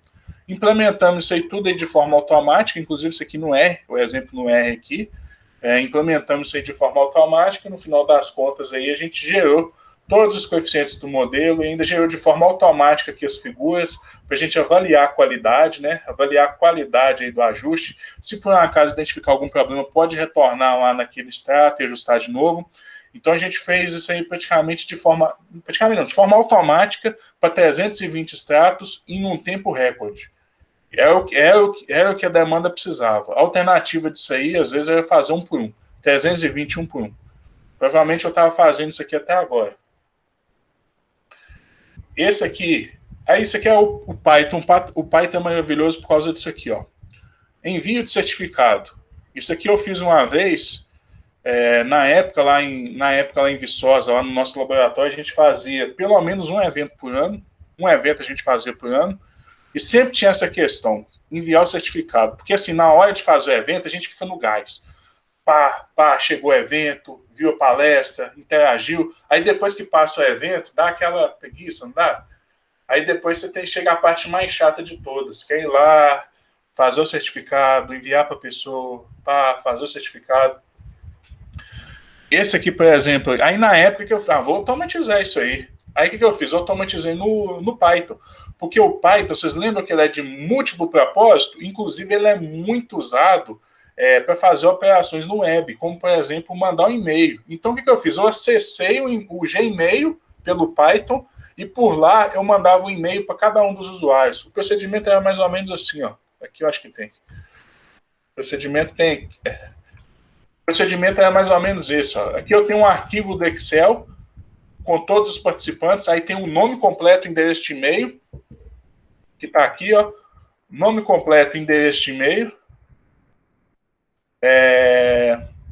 Tem um modelo aqui no Word. Aí aqui o que faz aqui? Ele muda, né? Mudando aqui, ele muda o nome da pessoa, de acordo com o nome da pessoa. Salva esse documento Word, depois converte aqui em PDF. Converteu em PDF, vai lá e envia para o e-mail da pessoa aqui, ó. Isso aqui é desenvolvido em Python. Olha só aqui, isso aqui é um for. Processo de repetição. Isso aqui vocês vão aprender a fazer. For, vai aprender a fazer. Então, no final das contas, eu tenho esse modelo aqui de certificado, ó, ele substitui esse XXX aqui pelo nome da pessoa. Tá aqui. E depois enviava aqui para cada um, com a mensagem padrão, né? Prezado Gustavo, enviava essa mensagem padrão com certificado. Então, quem participou da CACAD, alguma CACAD dessas últimas aí, que eu participei um pouco aí da organização, o ciclo de palestra também, a gente mandou assim também. Quem recebeu esse e-mail aí, fica sabendo aí que foi o Python que mandou para vocês aí, tá? Determinação da eficiência do sistema de produção de leite. Eu sempre trago esse exemplo, leite, mas você nem... Aí, isso aí. Foi rápido, né? Não é porque foi o Python, mandei o Python. Se não fosse o Python, acho que a gente tava até hoje lá mandando lá. Queria dar um trabalho danado. Aqui, ó, esse exemplo eu sempre trago aqui, ó. Que o pessoal fala, mas produção de leite? Mas você é engenheiro florestal trabalhando com leite? Sim, gente, porque eu trabalho com programação também. E quem trabalha com programação, ele tem a aptidão de ser útil, de ajudar qualquer segmento. Então, aqui é um trabalho aqui de eficiência de produção de leite. Um trabalho muito interessante também, porque a gente tem um sistema de produção de leite, ele tem que ser eficiente, por quê? Primeiro, para economizar recursos, e segundo, para degradar menos o meio ambiente. Quanto mais eficiente for o sistema, menos você gasta com insumos e menos você prejudica o meio ambiente, porque depois esses insumos não utilizados, e se não for bem tratado, isso aí vai bater na natureza. Então, se preocupar com a eficiência do sistema de produção de leite é muito importante. Então, aqui tem uns modelos aqui de simulação, descrição aqui de nitrogênio, sistema de produção de leite. Isso aqui a gente fez também para fósforo. E, assim, o cálculo é simples. O cálculo é relativamente simples. Tem que ajustar alguns modelos, porém, às vezes é inacessível para o produtor rural, que ele quer computar a eficiência do sistema de produção de leite. E aí, às vezes, o cálculo também pode dar muito trabalho para fazer. Apesar de ser simples, pode dar trabalho. Então, tá aqui até ficou entre os 5 melhores trabalhos aqui ficou entre os 5 melhores trabalhos aqui dos anais aqui do evento aqui da Sociedade Brasileira de Zootecnia. E aqui está o sistema, desenvolvido aqui em Java. Ó. Então, aqui que você coloca o peso vivo, coloca uma informação que é obtida a partir da urina do animal, coloca o quanto que ela consome, o consumo de nitrogênio, e aqui no final das contas, aqui, ó, ele computa, por exemplo, aqui o nitrogênio excretado nos dejetos, e aqui o nitrogênio no leite, esse aqui é o nitrogênio do leite. Aí tem umas contas aqui que é computado e você tem aqui a eficiência final. Aí você tem um consumo, ele já é um gráficozinho também bacaninha, e você pode computar por animal, pode computar por lote e pode computar geral também. Então, isso aqui foi um software. Na época, esse aqui é um que eu fiz no Java, olha só como é que ele faz, cria uma janelinha bacana. Isso aqui foi Java, muito bacana para fazer isso. Só que depois, o que aconteceu? Quem usou esse software? Ninguém. Tá? Então é isso que deixa a gente um pouco frustrado. Que é um trabalho muito grande depois para não ser utilizado. Falha de quem? Provavelmente boa parte é nossa também, né? Que não soube depois repassar essas informações aí para os produtores. Tem aqui a quantidade de nutrientes disponíveis no resíduo da colheita. Isso aqui também foi muito interessante. Isso aqui numa época que eu trabalhei, nosso tempo está indo, né? Foi numa época que eu trabalhei no laboratório de solos. Eu era responsável lá para fazer a calibração de um software de recomendação de adubação, que é o NutriCalc, que praticamente todas as empresas do setor florestal utilizam. E na época lá, o pessoal dos solos, o pessoal muito competente, eles começaram a detectar os problemas, que às vezes estava faltando nutriente, estava tendo uma carência de determinado nutriente. Aí depois eles investigaram e descobriram que que às vezes o resíduo da colheita, que no software estava considerando lá para estar disponível, às vezes ele demorava muito tempo para estar prontamente disponível para a planta, porque tem que degradar, depois tem que liberar o nutriente, e isso estava impactando, que no final das contas considerava que estava disponível, mas na verdade não estava, porque demorava um tempo para ser degradado. Aí na época que eu estava de estagiário lá, eu fiz até um software para entender aí como que funciona realmente. E olha só que detalhe, isso aqui é afetado pela precipitação, pela temperatura média do local, número de chuvas. Então, assim, quanto mais chuva, mais rápido degrada, quanto maior a temperatura, mais rápido degrada. Até o tipo de tratamento, ó, se aplicou nitrogênio, se deixou a casca, isso aqui também afeta a produção, quanto que produziu, né? Porque a quantidade de resíduo ela é diretamente proporcional com a produção, quanto que produziu. Então, aqui ele gera aqui, ó, a disponibilidade aqui, ó, do nitrogênio na folha, aos 120 dias, então vai estar disponível aí 52%, ó, que equivale a 38 quilos por hectare. Então tá aqui, gera gráfico aqui também ao longo do tempo, ó. Então você pega aqui, ó, 120 dias aqui na folha, ainda está disponível só 50%, que é algo que a folha que degrada super rápido, né? Aqui o potássio já disponível aqui mais rápido, ó, 81% já está disponível, ó, 120 dias. Aí o pessoal começou a considerar, na época que eu fiz esse software, eu chamei até de ResiduoCalc, eu fiz esse software só para entender melhor essas relações, aí depois o pessoal passou a considerar lá no NutriCalc lá. Um problema de agrupamento que a gente usa com muita frequência aqui, ó, como que você distribui máquinas, sistemas de colheita entre diferentes regiões. Aí você agrupa aqui, então vamos supor que aqui tem 3 sistemas de colheita, aí coloca um aqui, coloca outro aqui, coloca outro aqui. Então o objetivo é como que a gente agrupa e para distribuir esses sistemas de colheita. Aqui é um agrupamento aqui de uns pontos aqui. Isso aqui foi um exemplo de uma pesquisa com mangueiras. Então, o objetivo é distribuir isso aqui em 4 grupos distintos para aplicar lá uns tratamentos. Aí, como que você distribui isso aqui de forma igual, a mesma quantidade de elementos, em 4 grupos? A alternativa é utilizando um procedimento, que seria esse aqui, ó. Aí eu até coloco lado a lado, é a mesma coisa, tá vendo? Quando a gente gera o procedimento aqui, ó, dá para ver nitidamente aqui a separação. E cada um desses grupos aí tem a mesma quantidade de elementos. Às vezes a separação a gente não consegue enxergar assim de forma natural e visual, né? É difícil a gente conseguir dividir isso aqui, né? Aí aqui um outro exemplo também, esse aqui da área florestal, o outro da área de fruticultura. Esse aqui foi interessante, porque esse problema aqui é muito difícil de ser resolvido. Aí a gente estava colocando para executar, aí estava tendo muito problema. Por exemplo, a luz ia embora. Aí eu perdia tudo, que às vezes demorava assim, uns 4 dias para executar. A primeira vez eu fiquei assim, muito irritado porque eu esqueci de configurar o Windows, que eu coloquei em todas as máquinas do laboratório lá. Aí eu esqueci de configurar o Windows, porque por padrão, depois assim, eu acho que de 20 minutos, ele inverna, né? E quando ele inverna, ele para todos os procedimentos. Então coloquei tudo para executar. Na hora que eu voltei lá no outro dia para acompanhar, não tinha rodado nada, porque ele tinha invernado. Eu fui e configurei todos os Windows. Coloquei para rodar de novo. Aí a luz foi embora. Coloquei para rodar no final de semana. A luz foi embora. Aí o que eu fiz? Eu fui lá e criei um procedimento que de tempos em tempos ele me mandava um e-mail. Então chegava um e-mail aqui, ó. Aqui é pouco tempo aqui, que isso aqui foi só para teste, só para demonstrar, né? Mas de tempos em tempos aqui ele me mandava um e-mail. E com isso eu ia avaliando se está rodando ou não. Se determinado tempo específico não chegasse raio desse e-mail, com a solução atual, eu falava, vou ter que ir lá. Aí eu subia na minha moto, ia lá no laboratório e colocava para rodar de novo, porque a luz tinha ido embora. E depois ainda, ó, ele mandava até o resultado final. Tá aqui o resultado final. Eu chegava lá em casa, chegava tudo por e-mail, eu avaliava. E eu precisei fazer isso aí para não ficar perdendo tempo. Então ele ficava dando feedback por e-mail, e eu só acompanhando o celular.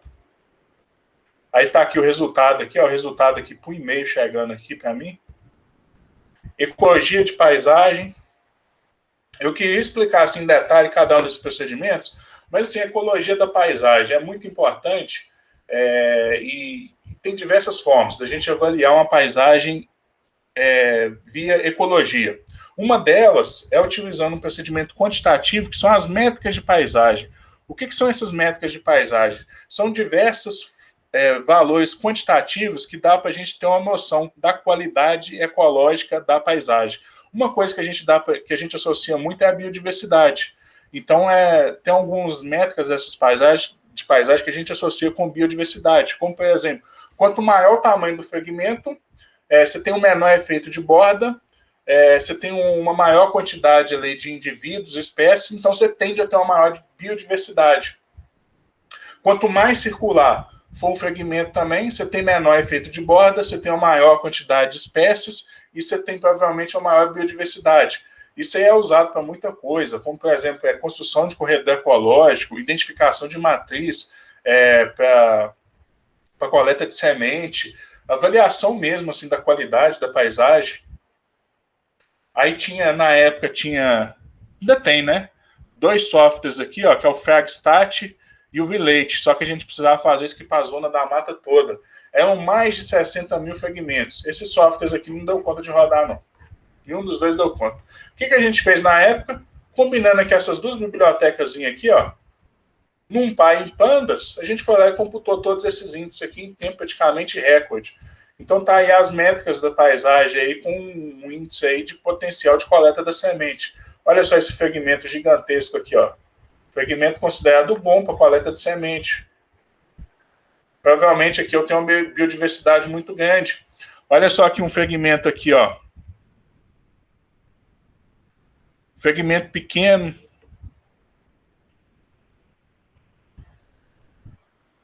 Um fragmento aqui até maior, mas mais isolado. Então, são diversos índices que a gente pode computar e tomar diversas decisões em relação a métricas da paisagem. Aqui um trabalho na Amazônia, no Peru, na verdade. Isso aqui é uma distribuição de áreas de coleta de castanha, que também é muito importante lá para a economia local.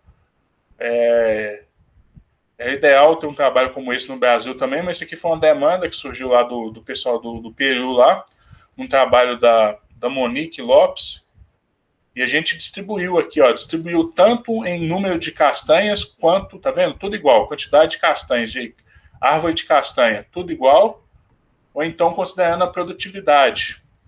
Então aqui tem uma quantidade menor de árvores de castanha, porque essa área é mais produtiva, então precisa de menos árvores para satisfazer aquela demanda.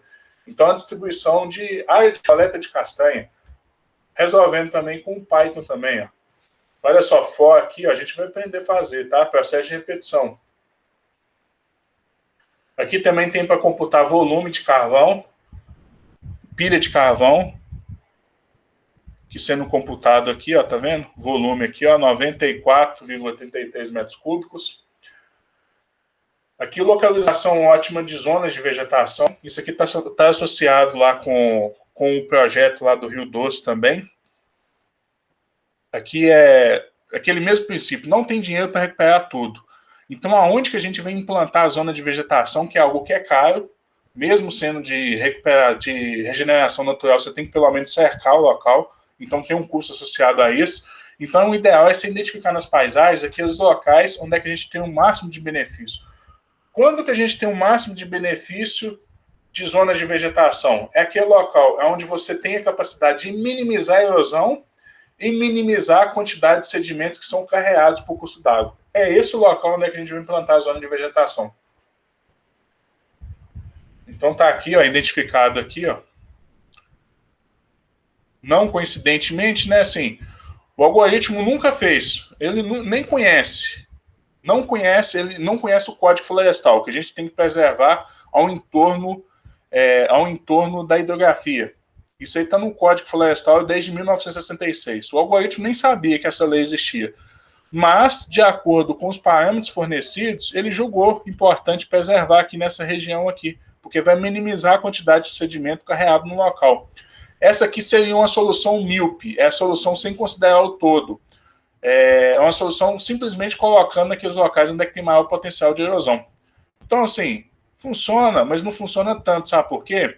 Porque a partir do momento que a gente coloca uma zona de vegetação, você colocou aqui uma zona de vegetação aqui, automaticamente ela já influencia todo todo o contexto aqui é jusante aqui, ó. Então, por isso que simplesmente você só colocar vegetação naquele local com maior potencial de erosão não vai funcionar muito bem. Pode até funcionar, mas você vai gastar mais do que precisa. Aqui de colheita, né? Aqui um procedimento aqui para minimizar o caminhamento do skidder, principalmente aí com o intuito de minimizar custo, minimizar a quantidade de área impactada. Um trabalho aqui do Jones também, que a gente desenvolveu aqui tudo em Python. Olha só, isso aqui é o loop while, vocês vão aprender a fazer isso aqui, tá? O loop while aqui, e aqui para tentar minimizar aqui o caminhamento, tentar minimizar a quantidade de passadas no mesmo local, e você minimizando o caminhamento, você reduz o custo aí de extração de madeira dessa máquina aqui, que é o skidder, que ele arrasta o feixe de madeira. Pessoal, é o seguinte, aqui a gente já está encerrando. Acho que eu vou passar isso aqui, porque nosso cronograma aqui é apertado. Quem tiver aula, pode deixar para assistir depois, ou também não precisa assistir, mas eu vou passar para deixar isso aqui gravado, tá? Eu sei que às vezes vocês já tem aula prevista aí, vocês podem ficar à vontade para sair da aula, mas eu vou passar aqui essas dicas aqui rapidamente, eu acho importante. Vou tentar passar o mais rápido possível, você já me desculpa de antemão ter extrapolado o tempo. Ao longo da disciplina a gente se preocupa mais com isso, mas sempre dá uma extrapoladinha assim, mas não muito. Hoje é que tinha muita coisa para falar e eu acabei falando mais do que eu precisava em alguns pontos. Então vamos lá. Primeira dica, entender que é difícil, tá? Então, assim, como eu comentei, primeira vez que eu comecei a mexer no R, por exemplo, que foi por onde eu comecei, eu digitava, parecia que eu estava assim, parecia que eu estava todo enfaixado, igual uma múmia, e parecia que alguém estava com um cabo de vassoura batendo nas minhas costas. Essa é a sensação que eu sentia. Dava vontade, assim, de bater no teclado e jogar o computador na parede. Parei. Aí depois, voltei depois de um mês, 2 meses. Porque eu comecei a perceber que aquilo ali é importante. Então eu comecei a trabalhar mais, investir mais. Aí foi gradativamente aquilo ali passou a ser não desconfortável. Então, assim, no começo era muito desconfortável. É porque a gente não está acostumado. Então a dica principal é você saber que não vai ser fácil. A dica principal aqui é ser persistente. Então, assim, tem uma barreira inicial. A partir do momento que a gente supera essa barreira inicial, aquilo ali vai deixando de ser desconfortável. Então, a dica é ser persistente. Isso aí acontece com todo mundo, com raras exceções. Quem fala só assim, não, mas para mim foi muito fácil. Ou é porque a pessoa esqueceu, ou então essa pessoa ela é diferente. Ela não é normal. Porque realmente assim, é difícil mesmo. Tá? Isso aí vocês podem... Então, não se sintam frustrados se tiver muita dificuldade, pelo menos no princípio. Aí é tentar fazer os exercícios para superar essa barreira o mais rápido possível. Outra dica que é não se compare com os outros. Isso aqui é muito comum, porque às vezes a gente tem na sala, né, por exemplo, tem um colega lá que tem muita facilidade, tudo que o professor pergunta, ele responde, ele consegue fazer todos os exercícios. Eu não sou assim. Mas só que você tem que pensar o seguinte, você precisa ser assim? Às vezes essa pessoa vai trabalhar com o inventário florestal. Essa pessoa precisa mesmo entender mais disso. Eu vou trabalhar com tecnologia da madeira. Eu não preciso entender tanto. Às vezes o pouco que eu sei, na área que eu vou atuar, já é mais do que suficiente. É aquele velho ditado, em terra de cego, quem tem um olho é rei. Então, assim, você não precisa ser o melhor da turma, você não precisa ser o melhor da universidade, você não precisa ser o melhor do Brasil. Às vezes, um pouquinho que você sabe, no nicho de trabalho que você vai trabalhar, você pode ser o fenômeno. Então, não se compare com os outros. Isso aí, às vezes, acontece até com a gente, né? A gente vai assistir uma aula lá do MIT, os profissionais lá dando aula lá, apresentando, você vê assim, o tanto que os caras são bons, o tanto que os caras sabem, o tanto que os caras são didáticos, aí você fica até triste, né? Assim, pô. Mas é que negócio, né? Assim, fazer o quê, né? É o que nós temos. Eu fico muito satisfeito porque eu não sou da ciência da computação, pelo fato de eu ser engenheiro florestal, eu já sei até muito. Então isso me conforta. É fácil os exercícios propostos. Então isso aqui, gente, não tem mágica. Tem que fazer os exercícios mesmo. Só ficar olhando eu fazer na tela aqui não vai aprender nada, tá? Já vou adiantar. E como eu comentei na aula de ontem, quando eu estou fazendo, parece ser simples. Por quê? Porque é mais de 10 anos que eu trabalho com isso e porque eu treino antes. E eu só coloco exercício assim, que coisa que não é tão muito complexa. Então, quando eu vou fazendo aqui, vai dando tudo certo. Tudo certo. É rara a exceção que às vezes dá algum problema, eu tenho que resolver. Mas assim, vai dando tudo certo. Por quê? Porque tem 10 anos que eu trabalho, eu coloco exercício relativamente simples e eu treino antes. Eu vou lá e testo antes, eu faço teste antes. Eu testo. Então parece que é fácil, mas não é fácil. Tem que fazer o exercício até para você sentir na pele mesmo o que é fazer, trabalhar com programação. Reinventar a roda o tempo todo. Então você vai perceber, aqui a gente vai criar um algoritmo de soma. Ah, mas o algoritmo de soma, na calculadora tem soma, no Excel tem soma, por que eu vou perder tempo? É porque aqui a gente está aprendendo. Então a gente tem que aprender com algo simples, algo que a gente já sabe, porque o foco é a programação. Eu não ia ensinar programação para vocês ensinando como que implementa a estratégia de backpropagation para minimizar erros de uma rede neural artificial. Porque eu ia ter dois problemas. Eu ia ter um problema de ensinar programação, eu ia ter problema de ensinar a teoria por trás da estratégia de backpropagation. Então aqui eu já foco só na programação. Isso aqui faz isso, aqui eu aconselho também. No começo a gente faz muita coisa inútil. É isso mesmo, é para aprender. Aí depois aqui, ó, só que aqui, ó, depois a gente tem que ficar atento para não ficar perdendo muito tempo com isso. Só uma dica aí. Seja um reciclador de código.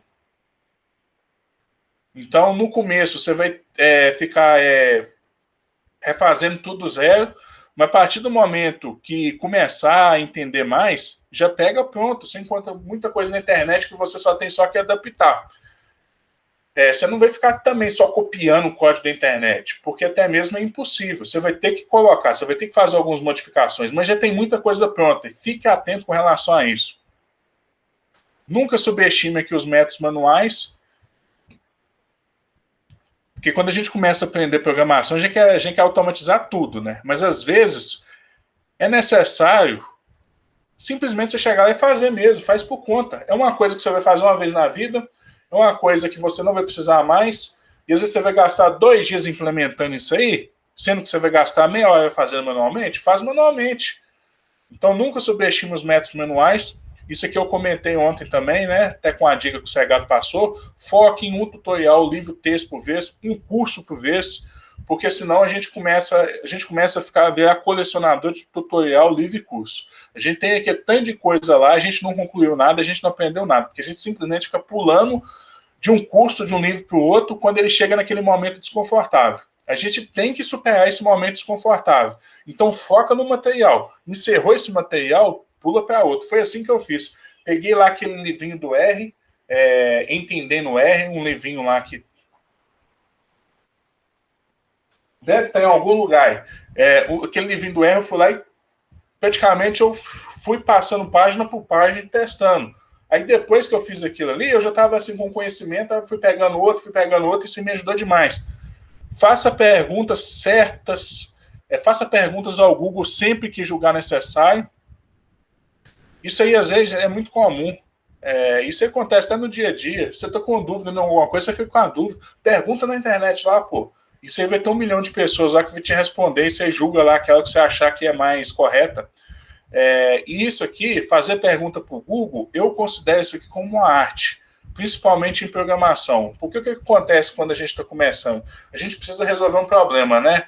Eu quero computar, quero automatizar, eu quero automatizar, por exemplo, quando que eu devo entrar com um tratamento, quando que eu devo entrar com um tratamento para minimizar o ataque de pragas.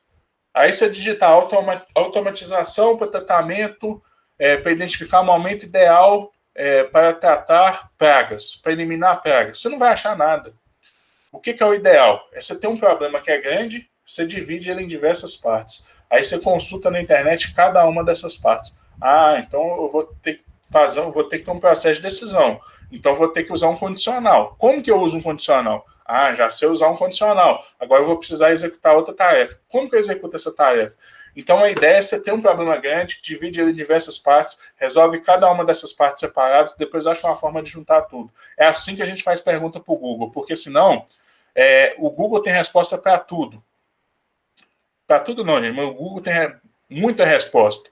Mas só que você tem que saber fazer a pergunta certa. Então, a ideia é sempre colocar assim, algo bem específico, responde e parte para o próximo. Escolha a linguagem de programação correta para o seu uso. Isso aqui eu também comentei ontem. Pergunta para a pessoa que trabalha na sua área. Eu trabalho com entomologia. O que o pessoal da entomologia usa? Mas sempre com aquele olhar crítico, porque às vezes a pessoa pode estar defasada. Tá? Então, assim, faça as perguntas, mas questione. E, inclusive, questione até o que eu estou falando aqui, porque às vezes eu também já posso ter caído aí, eu já posso estar desatualizado, pode ter alguma coisa melhor. Então, sempre ficar atentos com relação a isso. Dedique um tempo razoável para formular o algoritmo antes de iniciar a codificar. Eu sempre falo isso. Aí, na hora da prova, isso aí fica mais nítido lá na prova, no presencial, né?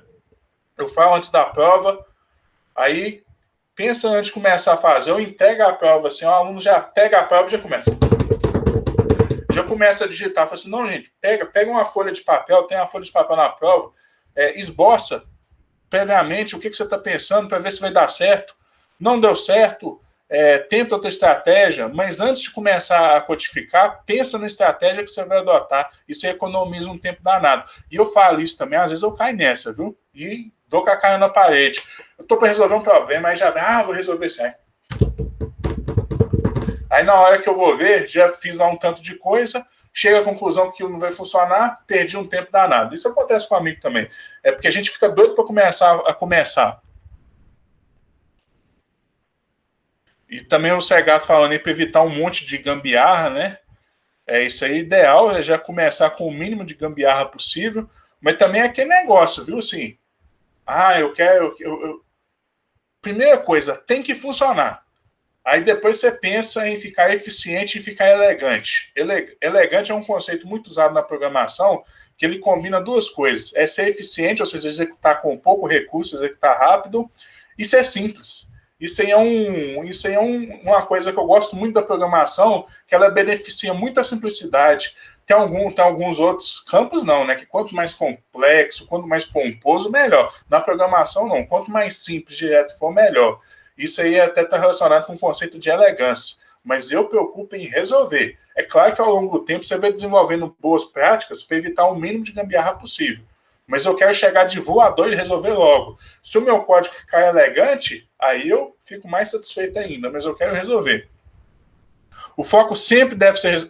esse aqui, ó. O foco sempre deve ser resolver o problema e nunca satisfazer sua vaidade.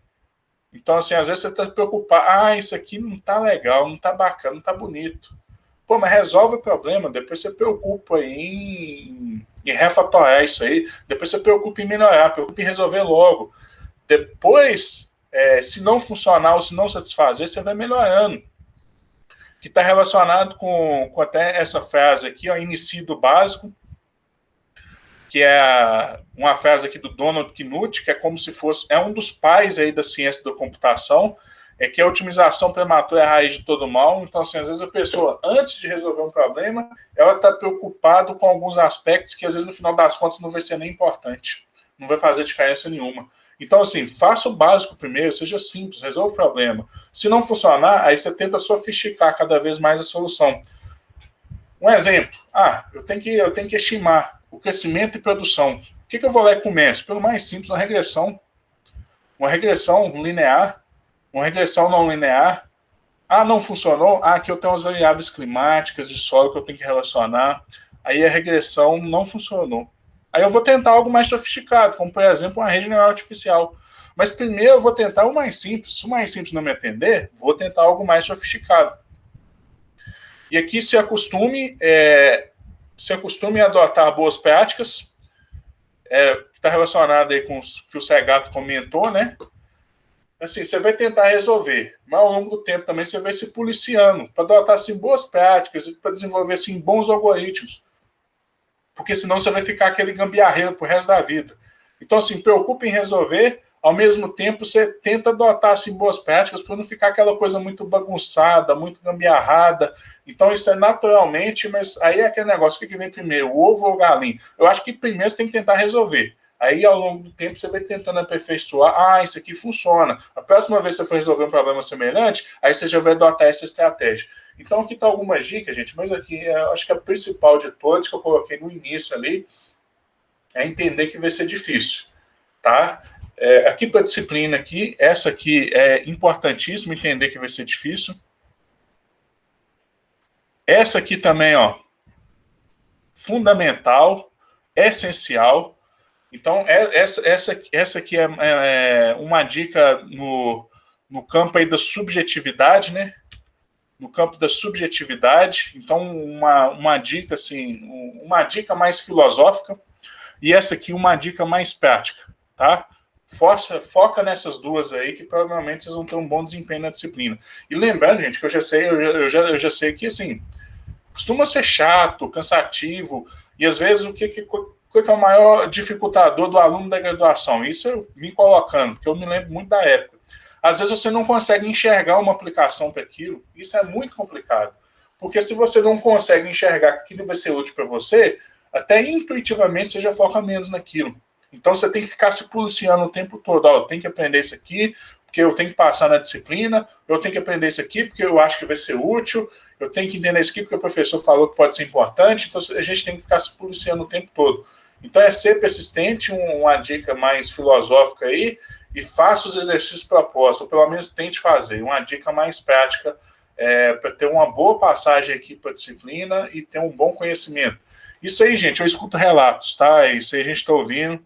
Ó, consegui lá o estágio porque eu comentei que eu fiz uma boa disciplina de programação. Consegui lá um emprego porque eu tinha familiaridade com R, eu conheci o R. Consegui lá um emprego porque eu estava mandando bem no Python. Isso o tempo todo a gente recebe esses feedbacks, tá? Espero que no futuro esse seja vocês. Independente da área que está trabalhando. Ah, eu trabalho lá na tecnologia da madeira, identificando lá qual que é o melhor sistema de produção de carvão, mas só que eu tenho um conhecimentozinho assim de programação, então isso aí me facilitou a criar um procedimento simples lá de simulação, lá de troca de energia, entendeu? Então você pode aplicar em qualquer coisa, espero que seja útil realmente essa disciplina. Lembrando que é multidisciplinar a temática, né, que você pode aplicar em qualquer área de conhecimento. Aí só para encerrar, não é palestra, mas só para encerrar essa parte assim mais teórica, essa parte inicial, porque amanhã já é código, amanhã não, semana que vem já é código. Tem uma frase aqui do Albert Einstein que eu acho simplesmente fantástica, que ele fala que o computador é incrivelmente rápido, preciso, porém, olha só, é estúpido. A não ser que você programe ele para não ser estúpido relacionado a determinado tema. Eu sempre abro esse parênteses. Mas ele é rápido, preciso e estúpido.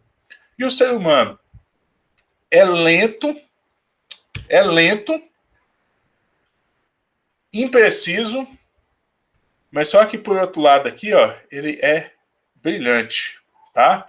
Então o que a gente tem que fazer? Ó? A gente tem que combinar isso aqui, ó. A rapidez e a precisão do computador com o brilhantismo do ser humano. Por favor, não combine a estupidez do computador, a imprecisão e a lentidão do ser humano, não. É isso aqui que tem que combinar, ó, tá? E a combinação dessas duas forças, a combinação dos dois forma uma força incalculável. Computador, programação, ferramenta. Que você coloca ali na sua mochila, você coloca no seu bolso, é como se fosse um guarda-chuva ali para te proteger da chuva. Ah, não vai chover, você não usa, mas quem sabe? Às vezes cai uma garoa, você tá lá com o guarda-chuva. Beleza, gente? Então, desculpa ter extrapolado o tempo aí em 20 minutos aí. Semana que vem a gente retorna e semana que vem é pau na máquina. E na aula de quarta-feira que vem, eu vou ensinar qual o software lá que a gente tem que instalar, tudo bem? Na aula de quarta-feira que vem eu vou explicar o software que a gente tem que instalar e na quinta-feira já é código. Beleza? Então, obrigado pela atenção. Boa semana a todos aí e até quarta-feira que vem.